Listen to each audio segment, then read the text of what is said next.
Too many of us came up off of those DEI initiatives, and that's one of the main reasons why it's being demonized right now. Hey, lovely viewer. Welcome back to Comfort for Life.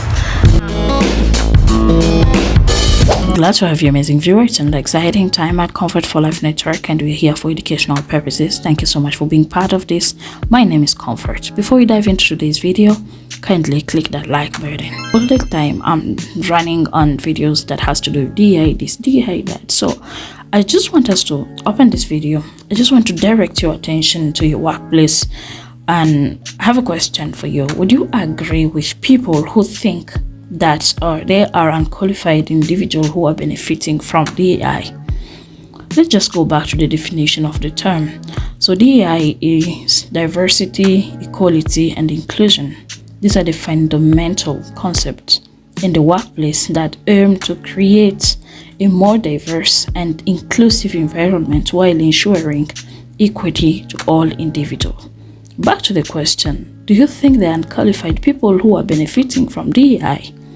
Is that the reason why it's so irritating to some people? I'll be letting you listen to a few stitches that I put together so that we can interact. Don't hesitate to leave your thoughts in the comment section. We are here for interaction. Too many black folks improved our lives using DEI initiatives, and that's one of the reasons why I think it's so demonized now. Black progression in America is always historically met with white backlash, and we seeing it illustrate before our eyes. Which brings me to a point, man. Candace Owens talked all that shit about DEI and then got her DEI hired ass fired because you literally was there just for a racial quota. Y'all make everything about race. Y'all make everything about race. Says the people who made a bridge collapsing because a vessel went into it about DEI and race. They really on Twitter spreading misinformation. Ship and John Masker confirmed the Dolly ship operated and managed by Synergy Marine Group collided with the Francis Scott Key Bridge in Maryland because they promote DEI. They trying to claim DEI stands for didn't earn it. But like Mayor Brandon Scott said of Baltimore, I think what they really mean by DEI is duly elected incumbent. Take that, take that, take that. No, too many of us came up off of those DEI initiatives, and that's one of the main reasons why it's being demonized right now. We know historically speaking, our progress has always led to backlash of them, and that's why so many of them is mad. You know they mad when they referring to a democratically elected mayor as a DEI hire, as if they don't recognize the difference between being elected through a goddamn election and being given a job. You know what I'm saying? Like in terms of he was hired, you know what I mean? Like metaphorically speaking, maybe elected officials are hired, but I think that it would be a false correlation to say that an elected official is a DEI hire, especially given that this Baltimore mayor is in a city that's what percent black?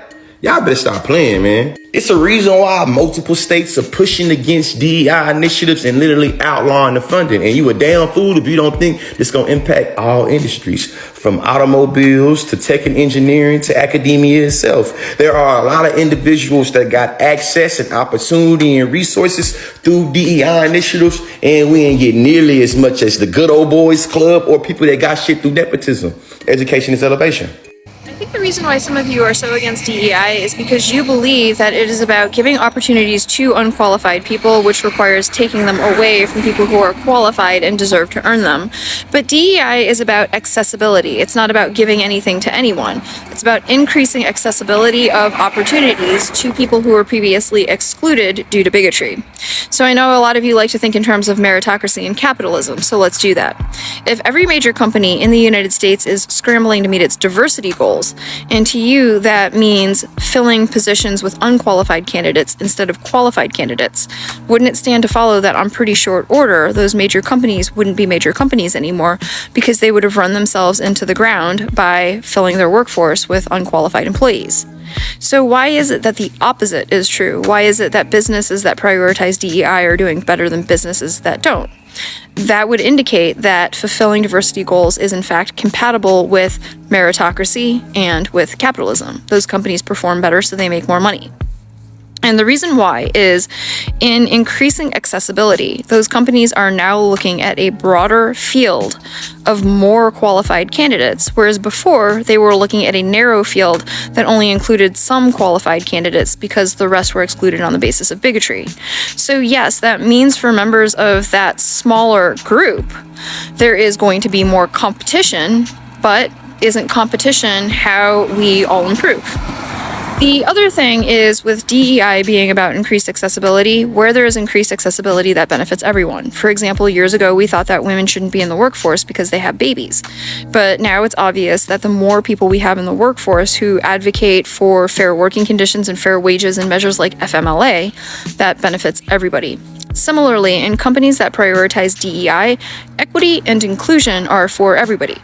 So they prioritize creating a work environment where individual workers are appreciated, their contributions are recognized, they are each heard, and they create a company atmosphere where everybody can feel a sense of belonging.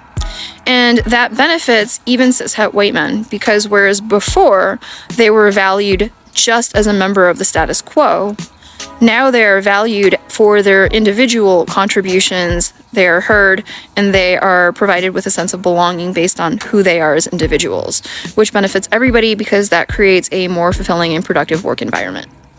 Well, let me just be clear. I got into Harvard only because of affirmative action. I went to a school no one had ever heard of in Denver, Colorado, in a small suburb. I didn't go to Exeter or Andover. I didn't have college test prep. I just happened to be really nerdy and smart and have really good grades and good SAT scores. But someone came to Denver, Colorado to look for me.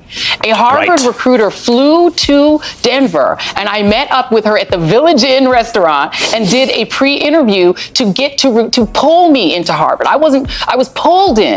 And the schools like Harvard and Yale that I got into affirmatively. Yes. And it was literally not saying we're going to take an unqualified person and put them in Harvard. Yes. We're going to take a very qualified person who we would never know existed and put them in Harvard. That's how I got there. That's how Ketanji got there. That's how Justice Jackson, I should say. Justice Jackson got there. It's how Clarence Thomas got there. Right. But the minute I arrived from my majority black little town, Montbello in Denver, to Harvard, the first week or two that I was in class, my presence was questioned by white people. I was in this big conference class where some white students stood up and said, those students, the black students, they're only here because of affirmative action. It became a huge argument that we all ended up having. This was freshman year. I had never had my academic credentials questioned. I had never had anyone question whether I was intelligent until I got to Harvard. And it was a defining point of my experience there. It's why I really was one of the many reasons I was miserable there my freshman year. Someone commented on my video, but I couldn't find it, but they said, do ethnic names matter on a resume?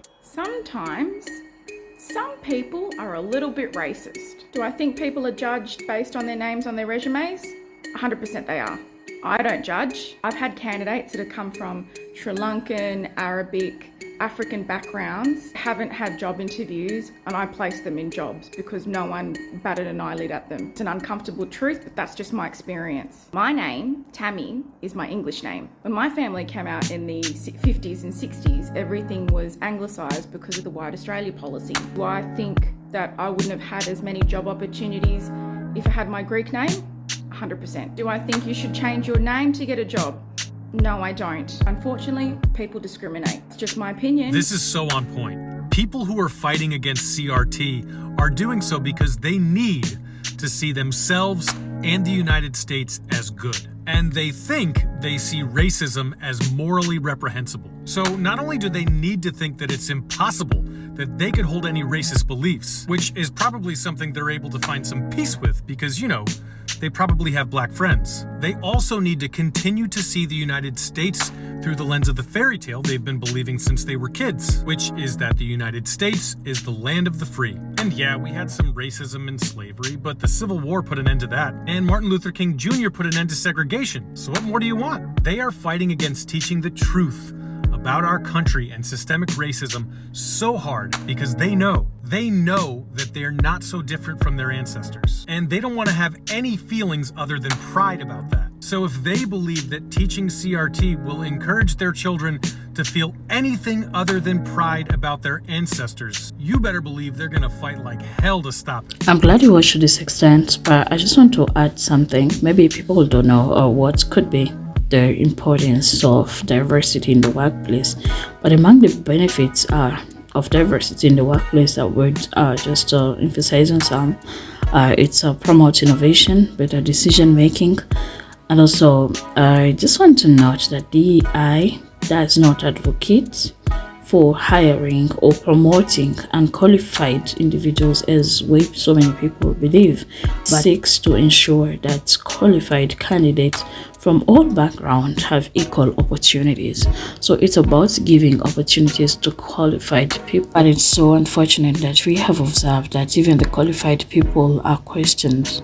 Their qualifications are being questioned because of their race. So do we stick on CRT? Race is a social construct. I know so many people don't believe that, but I think that we should learn to love and embrace and promote what is inclusive, rather than sticking on terms that doesn't really benefit or doesn't promote equality. So I just want to appreciate you for watching to this extent. Don't forget to like the video, subscribe, turn on the bell, and forget to share the video. Goodbye for now. Leave your thoughts kindly.